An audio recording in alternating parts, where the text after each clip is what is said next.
Good evening, friends, and welcome to another episode of BNN, the Buddhist National Network. This evening with Bhante Pamutto, our new resident monk here at Empty Cloud Monastery, New Jersey. This will be his first talk with us here on the live stream. So thank you, Bhante, for joining us and sharing Dhamma with us.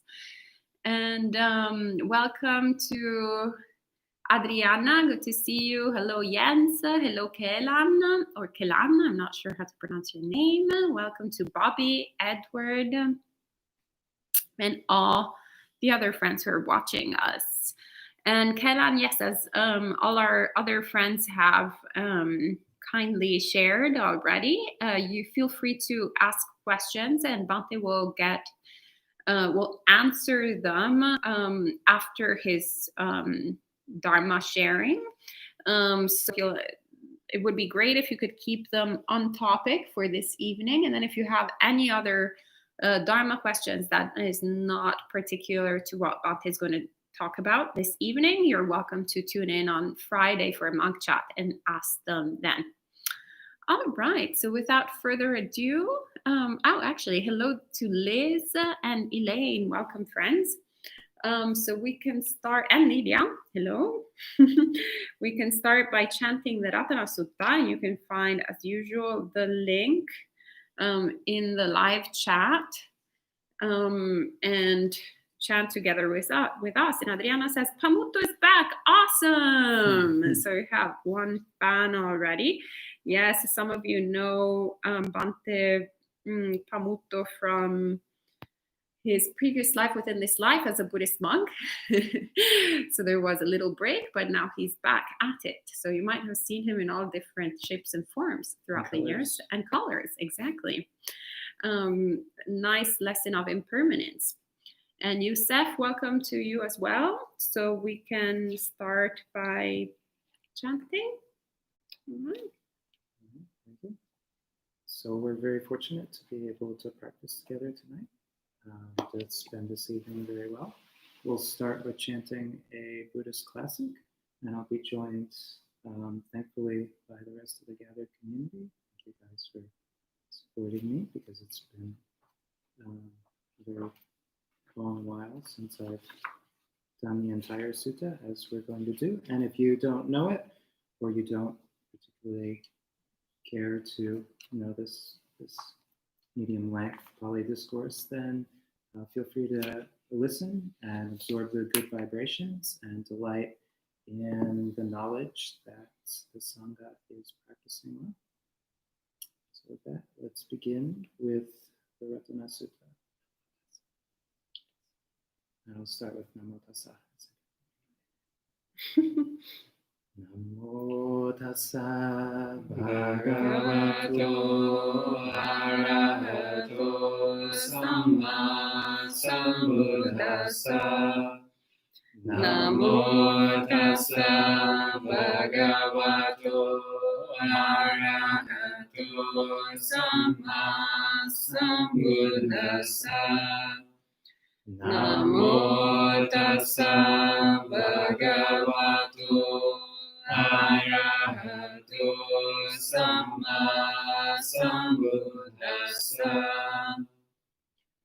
Yanida bhutani samagatani bummani vayani vantarike sabeva bhuta sumana bhavantu atopi sakacha sunantu basitam tasmahi bhutani sameta sabe metam karota manusiya pacaya divacharato chaharanti evalim tasmahi nera kata pamatam yam kinchivitam vidavahuram vasage suvayam ratanam panitam Nalo samamati tathagatena idampi buddhe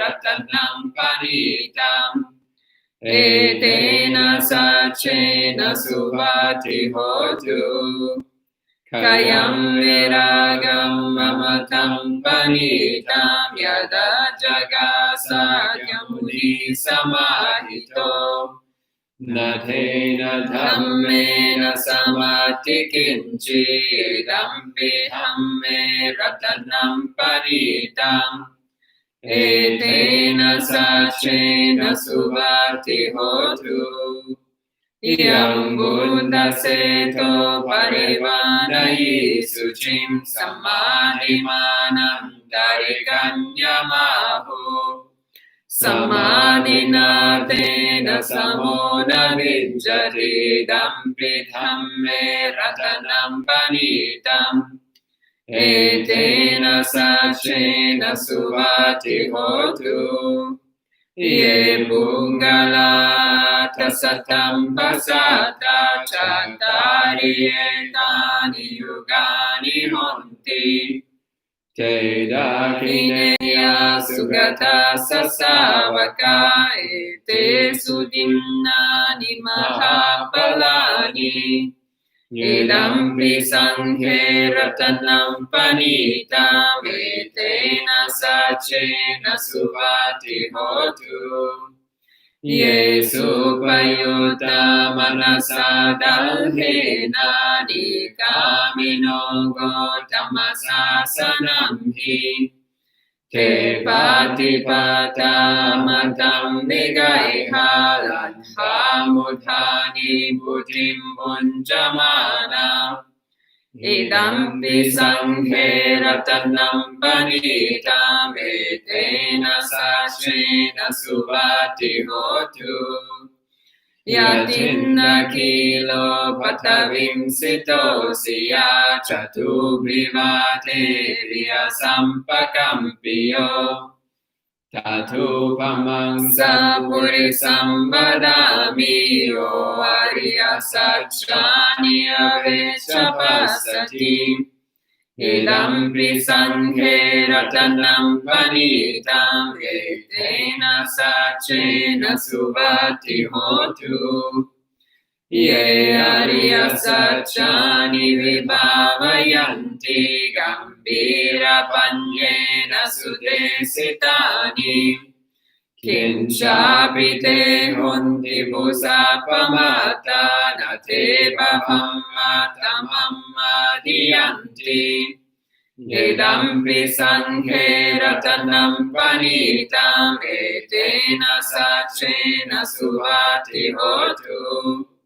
Sahava sadasana sampadaya tayasu dhamma jahita bhavanti Sakaya diti vichikrichitancha silabatam vapi yadati kinchi Chatuhapaye hicha vipamuto chachabhitanani abhabbokatum Idampi sanghe ratanam panitam etena sacena subhati hotu Kinchapi sokamam karoti papakam kayena vacha udachetasava Avambo sotasapati chadaya avambatani tapada sabutam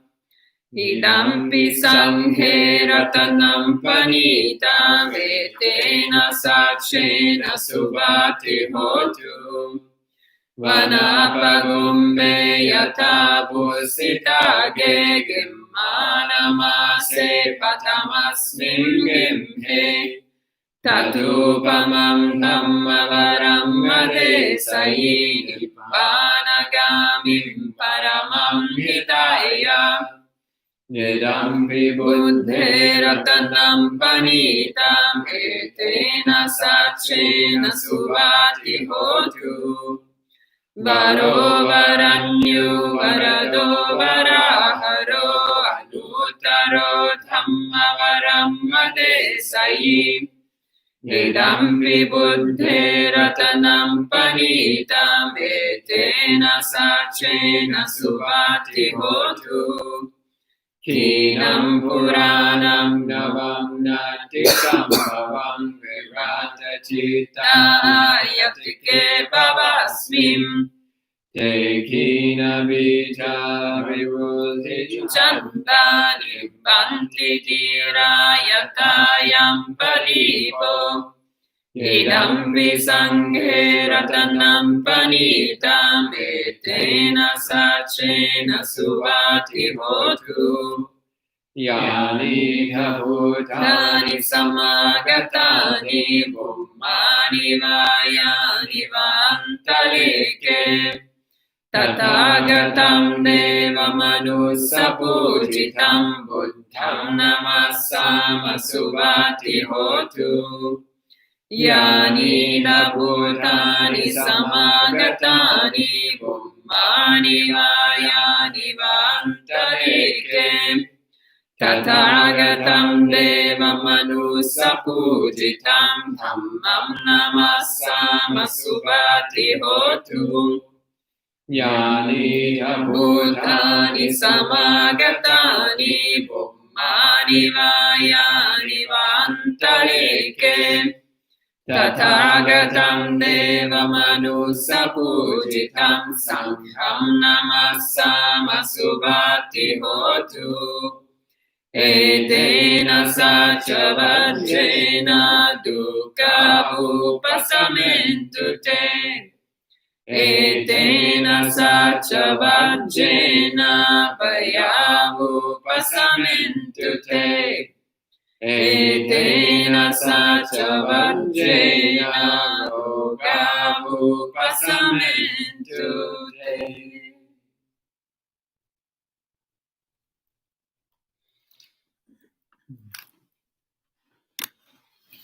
All right, and at this point, Bhante will be leading us in meditation.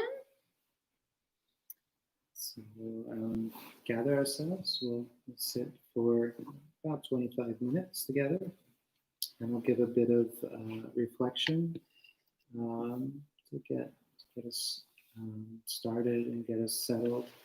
But as the day has been long, and who knows what we've all been doing, perhaps maybe the mind might not be energetic. So if you feel that you're sleepy in the evening, I find it's best not to be committed simply to a meditation posture if we're going to end up like this. So if you need to, stand or move your legs a little bit. But otherwise, the sitting posture is the best for the cultivation of deep samadhi. So if you can find a comfortable position, nice and stable. If you rock a bit back and forth, try to find a position where you'll be comfortable enough, where you won't have to move, if at all, then not much. And allow yourself to start to settle.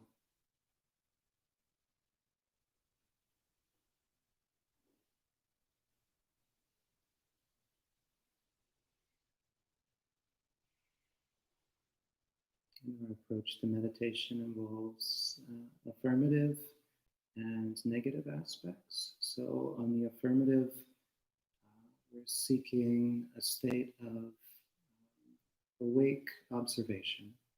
So reminding ourselves to simply observe, be an awake observer to the present moment.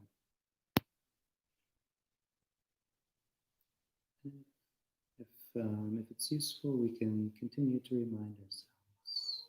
I'm just an observer, Allow our sensory organs, the eyes, the ears, the nose, the tongue, the body, allow them to open up, to experience the world around us, particularly sound might become very vivid as we close our eyes. It might help orient us to the present moment, just allowing sounds to be sounds, not focusing on any one in particular, starting to pick up the nuances of background noises and passing noises, dogs barking, cars going by, people talking in the distance.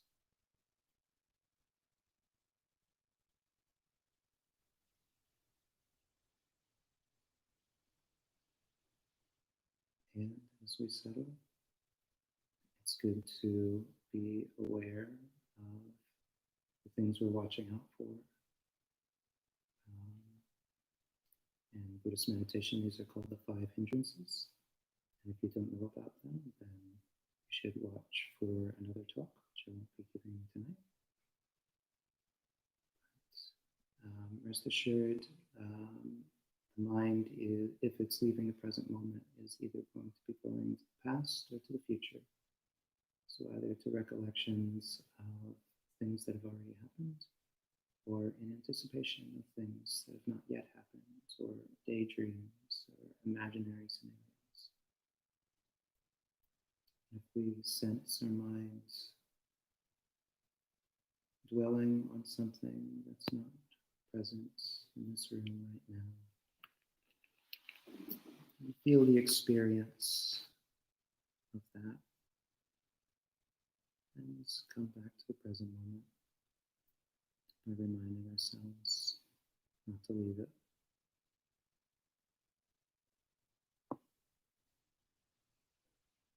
And as we continue to settle, all it takes is that mindfulness, that awareness, that sense of a awake observer. It's actually looking for what is it that inspires the hindrances, that moment of discomfort that precedes our mind wandering off. When we start to notice this, we know how to fully secure the state of the observer, to reach a state of calm and composure that's unshakable. It comes not so much through the pleasant experiences, but through the allowance of negative experiences, through the allowance of small annoyances, through the steadying of the mind against them. So when we can experience discomfort in our body, a pain, an ache, a tension, and not launch off into a story about it. And the energy of mindfulness grows. When we hear an interesting sound, and we let it go the moment it reaches our ears, so that we're aware for the next sound. The energy of mindfulness grows, and the energy of distraction diminishes, until at last there's no interest in following anything, experiencing just this moment, and taking an interest in this moment, all of its nuances.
Just an observer.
Yes, I talk too softly. We can take a moment to just stretch a little, get comfortable, assess realistically how did our meditation go? Maybe drifting around, or were we on our meditation object the whole time? Review is very helpful for development. So giving yourself a chance to assess and be aware of what tripped us up. So next time we can stay with our object a little bit longer, a little bit better. So as I said, I will be giving a few reflections tonight on the 10 Recollections. I want to start with the Namo Tassa, the homage to the Buddha. And again, this is a classic. And 1 second, Bante. Thank you for leading us in meditation. And a few friends are asking if you can speak a bit loudly because they're having a difficulty hearing. So Manny is also asking if there is sound. So perhaps if you can speak, because that microphone is connected to this, not to this. So I put it close by, but maybe we'll see. If I do this sign, it means that the people on the live chat are saying that they can't hear you. But for now, I'll go under the assumption that the volume has gone up. All right. Very good. Thanks. If you're worried you didn't really miss anything, just me sitting here for almost half an hour. But from this point, I'll try to speak up. Great. So, Namo Tassa Bhagavato Arahato Samma Sambuddhassa. Namo Tassa Bhagavato Arahato Samma Sambuddhassa. Namo Tassa Bhagavato Arahato Samma Sambuddhassa. Buddhang Dhammang Sanghang Namasami.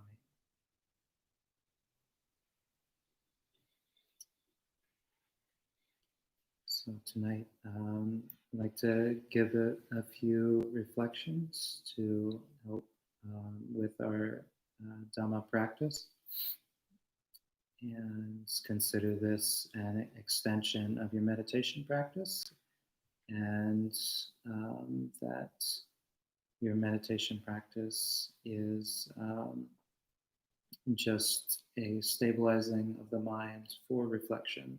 So the two go hand in hand. Listen with an attentive mind just as you attend your meditation object. The subject that was suggested tonight is the 10 Recollections. And this is a very vast subject. I could easily talk for 10 days about the 10 Recollections. But I would just like to give a few thoughts about this list and about how we might use recollections in our practice. So the list of 10 recollections, anusati in the Pali, is it's not something like the Four Noble Truths, where you see it over and over again and spun in so many different ways. Rather, it shows up in a few small places, and you get the sense that the Buddha was, in those times, simply directing people who had been exposed to a large variety of meditation subjects where they could best concentrate their efforts. And so I like to think of the list as giving us a hint of, just 10 directions we could cultivate. And thankfully, the Buddha said in one sutta in the Anguttara Nikaya, the Numbered Discourses, the Buddha talks about the first recollection, and he says, one thing, when developed and made much of, leads exclusively to disenchantment, dispassion, cessation, peace, enlightenment, and nibbana.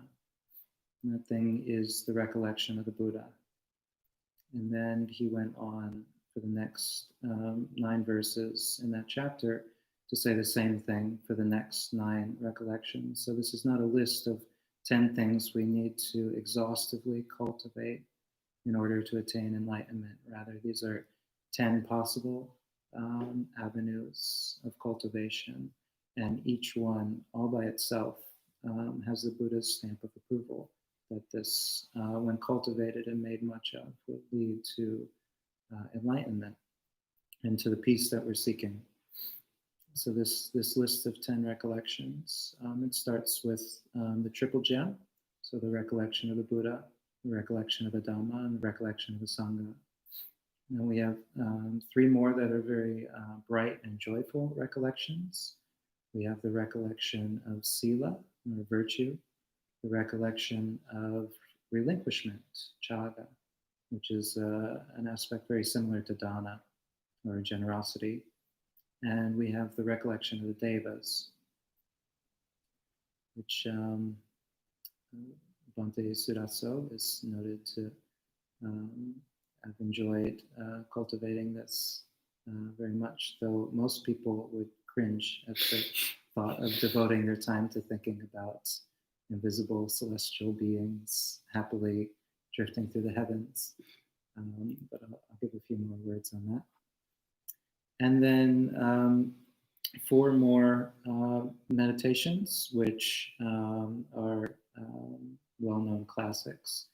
So we have the Anapanasati, or the mindfulness of in and out breathing. We have Maranasati, the recollection of death.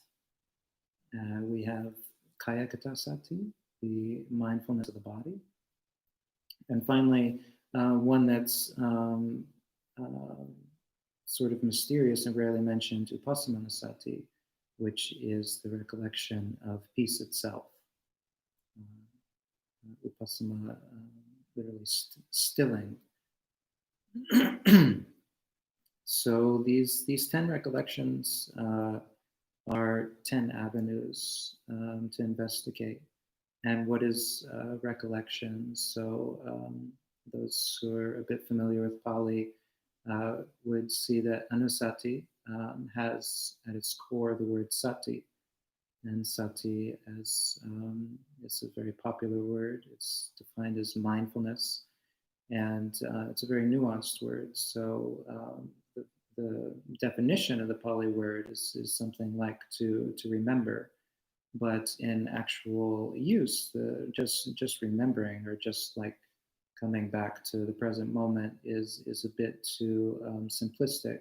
Buddha advocated samasati, which, talking with Bhante Suraso, is a much broader application of mind. So it is awareness not just of what's going on, but the context of what's going on, in terms of the satipatthana, in terms of dhammas, of the characteristics of our experience, and that is samasati, or right mindfulness. And anusati adds a prefix anu, which means to come along with. And I was reflecting on this word, and in some ways the focus on sati is to be aware of our actual experience in the proper context, whereas anusatis are sort of meditation subjects that we bring with us.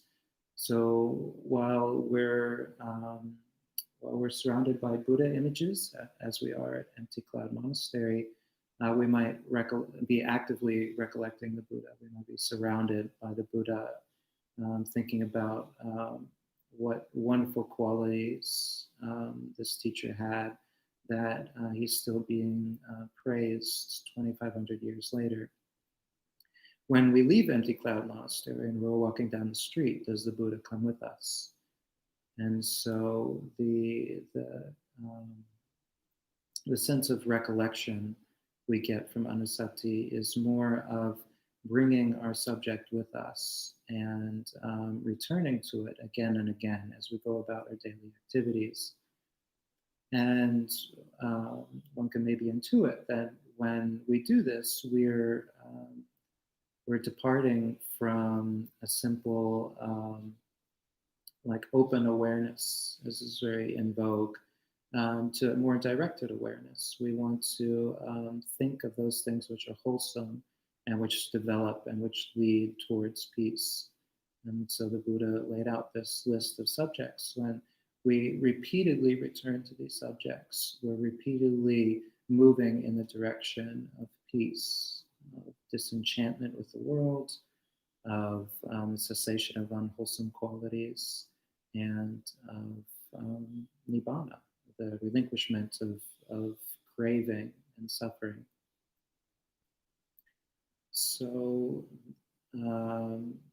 here at the monastery, the first three are kind of interwoven into our daily practice and lifestyle. Recollection of the Buddha, the Dhamma, and the Sangha. And we chant in the morning. We're surrounded by Buddha images. We reflect on the Dhamma, as I'm doing now, and as we do throughout the day. And just being able to do this in community is the Sangha. And these are profound things which we go to refuge under. And probably, again, I could talk at length about these, but simply to say that to suggest how often do we attend to these during the day. So it's one thing to be in the monastery and be surrounded by them, but how often when we turn a corner, we walk down a hallway, or we sit down in front of a computer to do a task, do we stop for a moment and bring them back into our mind? How often is the Buddha there on our shoulder as part of our mindfulness as we do a task? And I've thought about this from time to time. We often have a Buddha image in every single room, and there have certainly been times when that's been a rather scary prospect. There are things, I'd rather not having the Buddha look over my shoulder while I'm doing. But this is, if we think about it, it's actually that in that moment when we recollect, when we avert our minds to the Buddha, what we're doing at the present moment is like with sati, is given a proper context. So it's not like we have to infuse everything with the Buddha, but we're taking that moment to bring those positive qualities that we get in reflecting on the Buddha into that moment.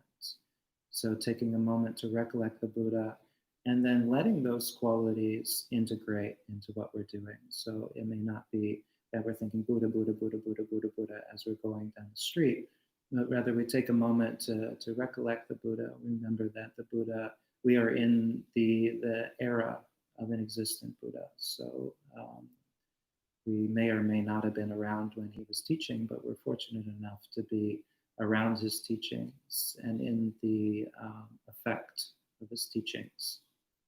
And our world has been irrevocably changed by these teachings. So we can reflect on that and use that to give us a context. So the more often we return to this subject, to the Buddha, the more often that reflection is going to permeate our thought process. And similarly with the Dhamma and with the Sangha. So when one has studied the Dhamma frequently, then one begins to ascertain the direction and the profundity of truth, how it's often 180 degrees from what we're taught growing up. And yet it just takes a moment for us to change our perspective and see things in line with truth. And when we repeatedly return to the Dhamma, we're repeatedly, for a moment, breaking the continuity of worldly thought. And Sangha is a wonderful reflection for generating metta, sense of friendliness. Spiritual friendship is, in fact, as the Buddha said, the whole of the holy life. The holy life would not be possible without spiritual friends. Even if we existed in a time when there was nobody else practicing, there have been practitioners who have arisen in places throughout the world where they had to rediscover the way of practice. Even in those times, still we are in the era of the Buddha. And the Buddha said, first and foremost, he stands as a spiritual friend for us. So the Buddha being one practitioner, but then 2,500 years of arahants and noble beings practicing the Buddha's Dhamma. And to this very day, if we have the good fortune to be logged in to a YouTube channel and to be getting Dhamma streamed into our quarantine cell, wherever we may happen to be, then we can reflect. We are connected to a community of people practicing this Dharma. Now the next three recollections are not as well known as maybe the last four, but Sila Nusati, the recollection of morality, is to reflect on, first and foremost, our morality, our virtuous behavior, and then on the behavior of beings who are even more virtuous than we are as an aspiration. This could be a loaded concept if we have trouble with the idea of rules. But to understand that sila in the Buddhist tradition is a very beautiful thing. So we might take something like the first precept, refraining from killing. And to recollect our virtue in this way would be to think just for a moment, have I killed anyone today? And we think, well, I haven't. And this might seem simple and trite, but in reality, it's very profound. There are thousands of people who could not say that today. And that means we've done something in restraining ourselves that's special in this world. And when we take this precept further, we say, have I killed anything today? And this deals with intention. And we can leave it bracketed, you know, we should know if we intentionally took something's life, and we don't have to think out to consequences just yet. Like did we buy meat, or did we put on shoes that are made of leather? But just thinking, did we actively commit the act of killing? And if we say, oh, no, I didn't. And the Buddha says this is a profound gift. This is the gift of fearlessness. If we think ants on the sidewalk as we're walking by might have to fear for their safety, for one who is careless and even malicious towards living beings, but for one practicing this path and imbued with virtue who might even just pause for a moment and say, oh, there are creatures down there. They can dwell without fear around such a being. And if this thought gives us a bit of joy, gives us a bit of energy, what sila is is a very vast subject, and there's many levels and and nuances that can be explored, and each one kind of brings out a new level of beauty. To practice virtue in its highest forms, we have to relinquish craving. We have to relinquish wrong intention, and this means that the recollection of sila and the cultivation, making much of sila, leads all the way to nibbana. For that would be the highest form of sila, to be without craving in this world. The recollection of chaga, or relinquishment, is somewhat similar in that it deals with giving up. So dana is when we give something that we physically have, and this can be practiced whenever we have abundance. Well, it could be practiced really whenever we have anything, but it's most joyful when we have a little extra and we're able to give of that to someone else. But chaga can be practiced even when we don't have anything. And this chaga is often, when we think of what monastics are giving to the world, we think, rather than dana, we think chaga. And as I say, whereas somebody might give food to the monastery so that the monks can eat, and this is dana, and they get that joy from that act. The monks give up the eating of dinner, and in this way, there's more food available for everyone. So chaga is sort of like giving up, but it's like giving that gift to all beings everywhere, by not acquiring, by not holding to, by not identifying with. And there's many levels, just like with sila. We can see simply that we've given up violent behaviors. We've given up maybe a small portion of our wardrobe, and that has simplified our life. Or we've given up buying a super expensive sports car because we realized we didn't need it, and we can reflect with joy on that. The more we recollect the subject, the more joy and energy becomes associated with it. If we develop it and make much of it, then it starts to be a feedback loop. And we start to enjoy the thought of relinquishment. And this is a much higher form of happiness than the acquisition of things. So this can lead us all the way on right to the ultimate relinquishment, again, the relinquishment of craving.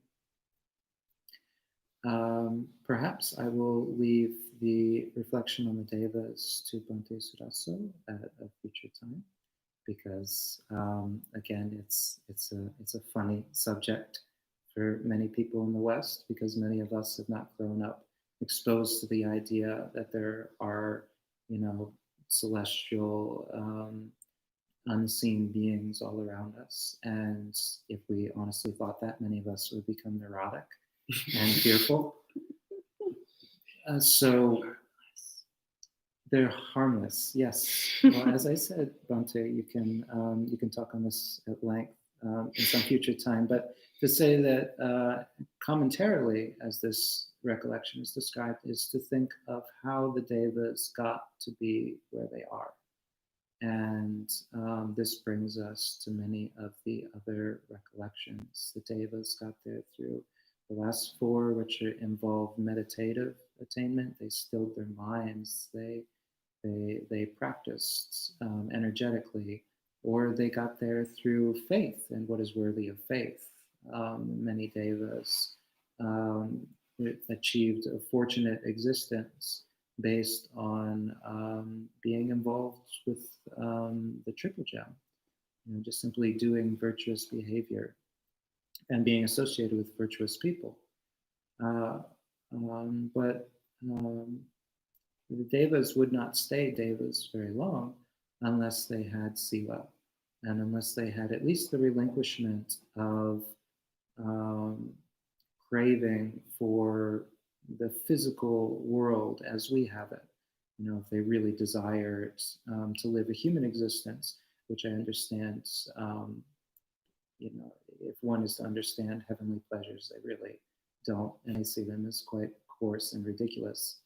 But if they were to crave this world rather than relinquish it, then they would be drawn here because they're in a much more ephemeral state dictated by the mind. So they have kept sila. Their minds are clear of many coarse defilements, and they have practiced relinquishment of the sensory world to achieve a more subtle existence.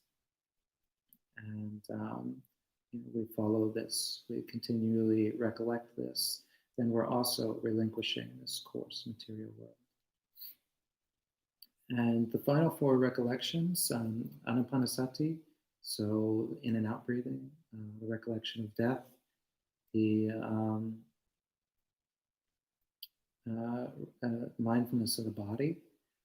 These are major meditation subjects, so I won't go into them in much depth, except to say that in recollecting them, we're returning to them. So even beyond just like cultivating them as they're described, remembering to cultivate them, remembering that we have cultivated them, returning to them and finding joy and inspiration in the fact that they exist as meditation subjects and that others have cultivated them to their end goal is a worthy recollection.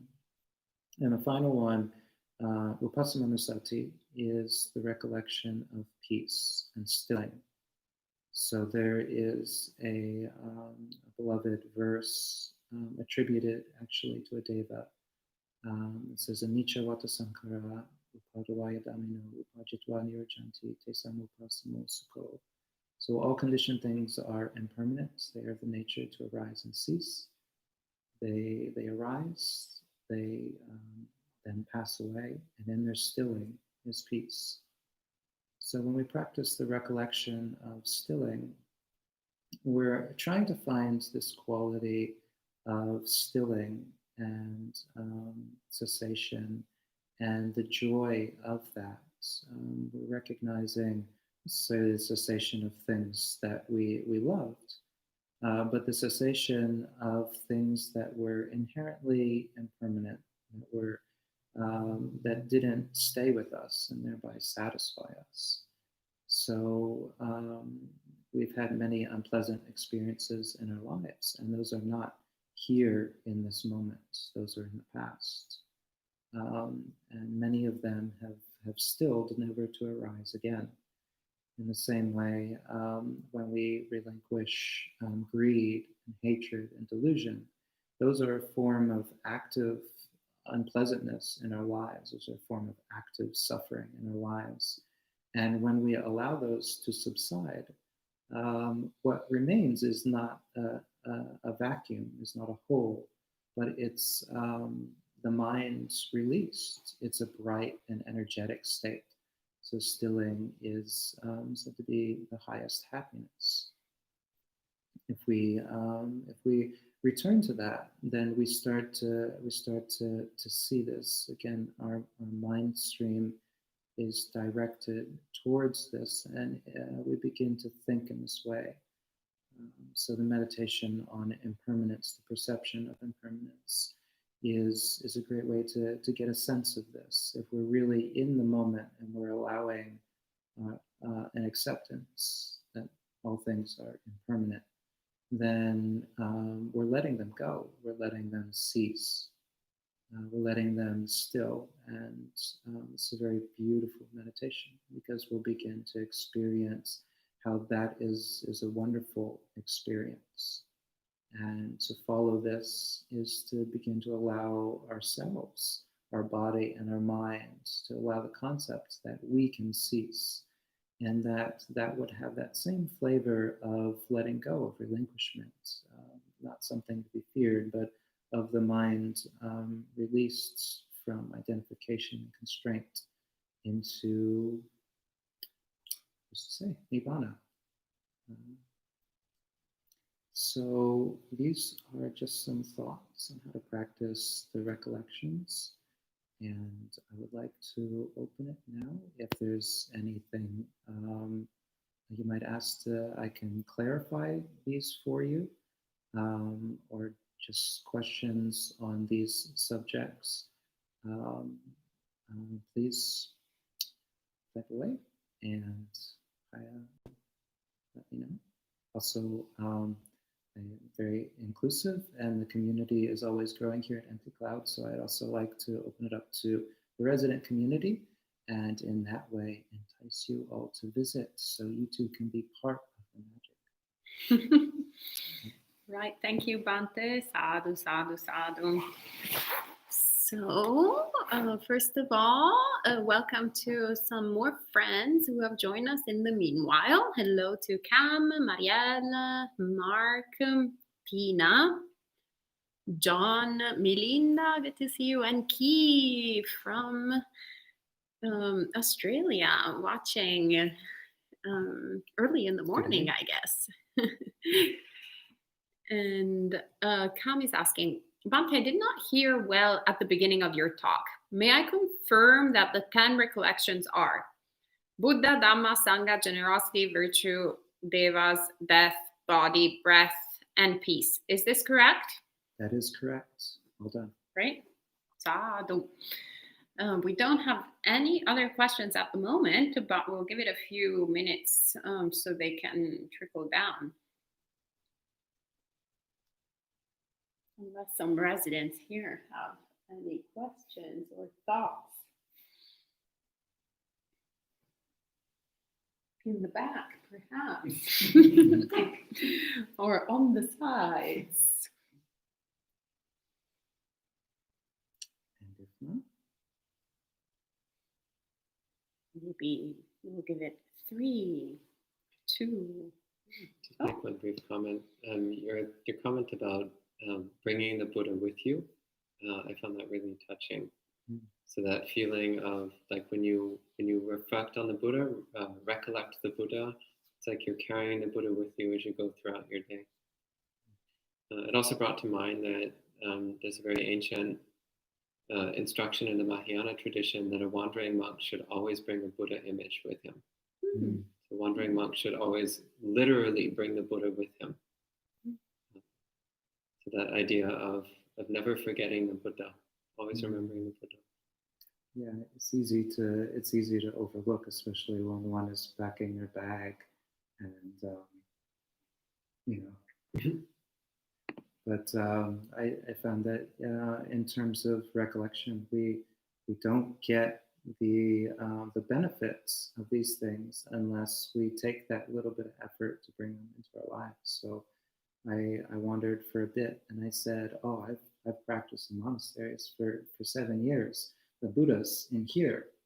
But a few days under a tarp during a rainstorm, and the Buddha went out for a walk, and I'd just be grumbly and losing focus. And the mind is it's like a computer. If it doesn't have data, it can't process.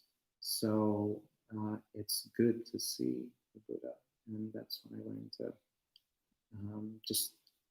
I made up a little image that I could take, and it would have seemed very silly from the outside. I'd take my little image and I'd put it on a tree stump, and then I'd be sitting there all happy with myself that I was sitting with the Buddha.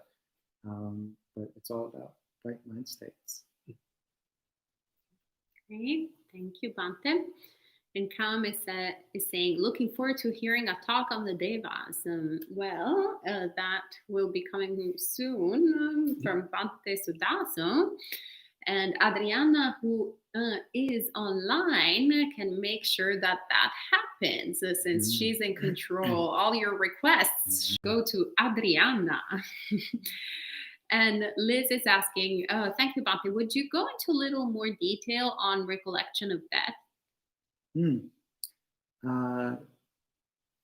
Sort of like let's describe like bringing the Buddha with you. Recollection of death is returning to that aspect of death over and over again. It's the knowledge that our lives are finite.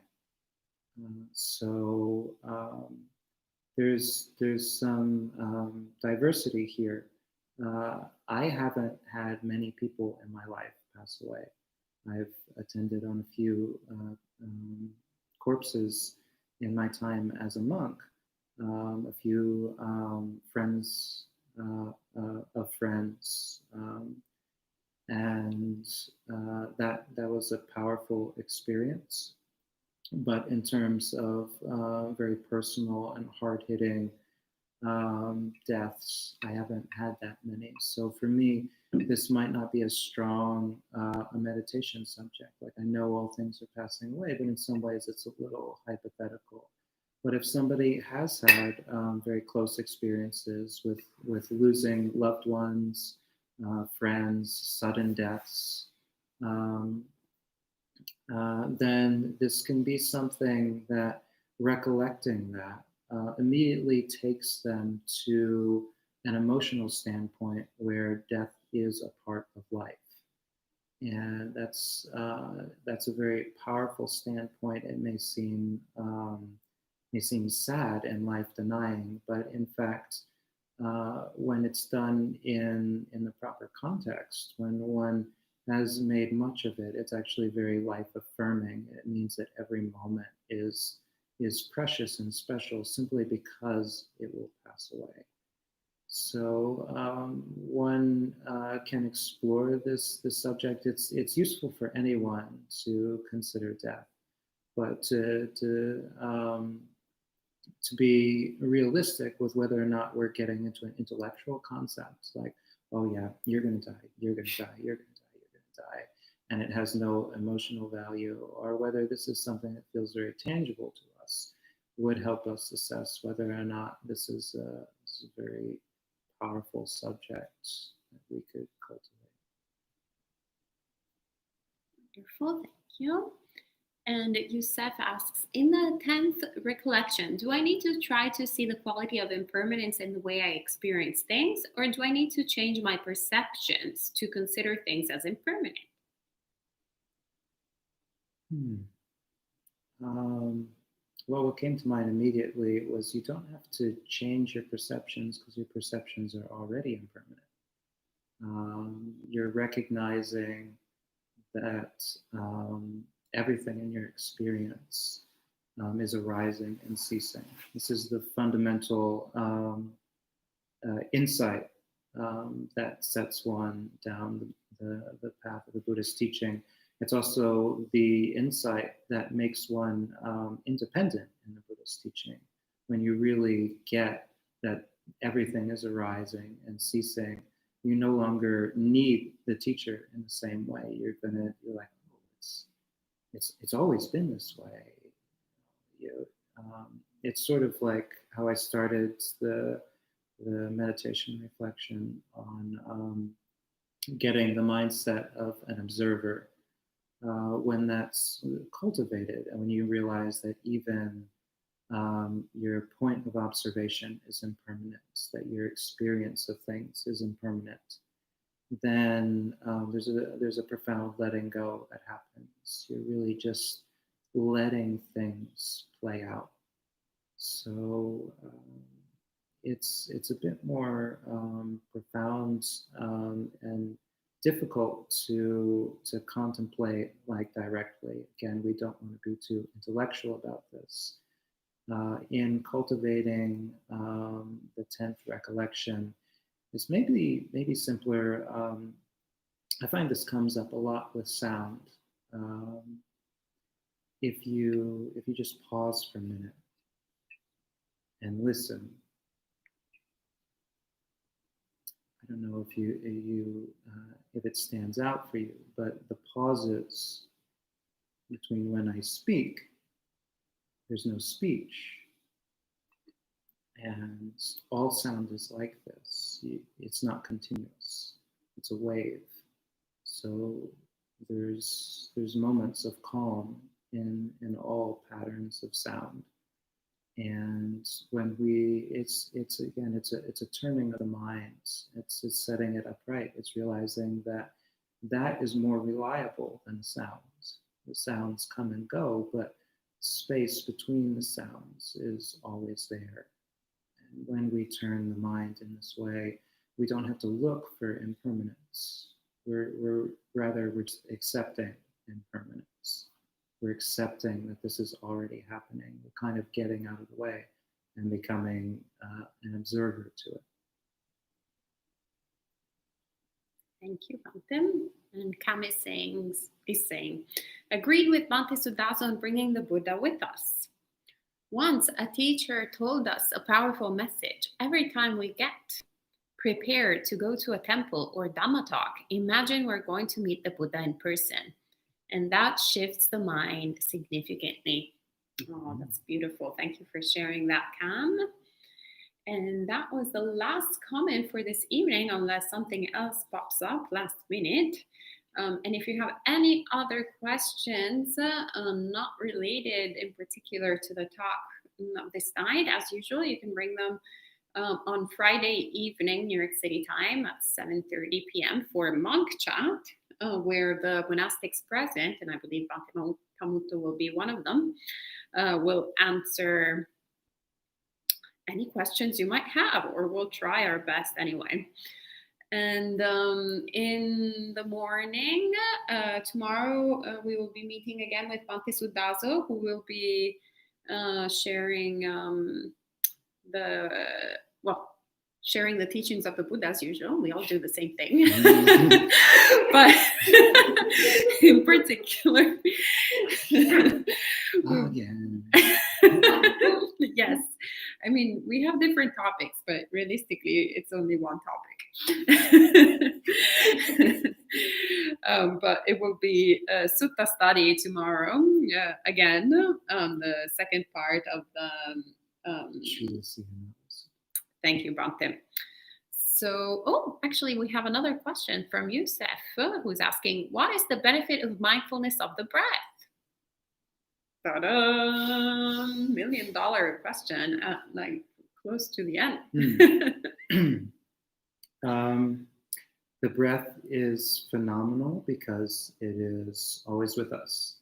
When the breath permanently ceases, so do we. That is death.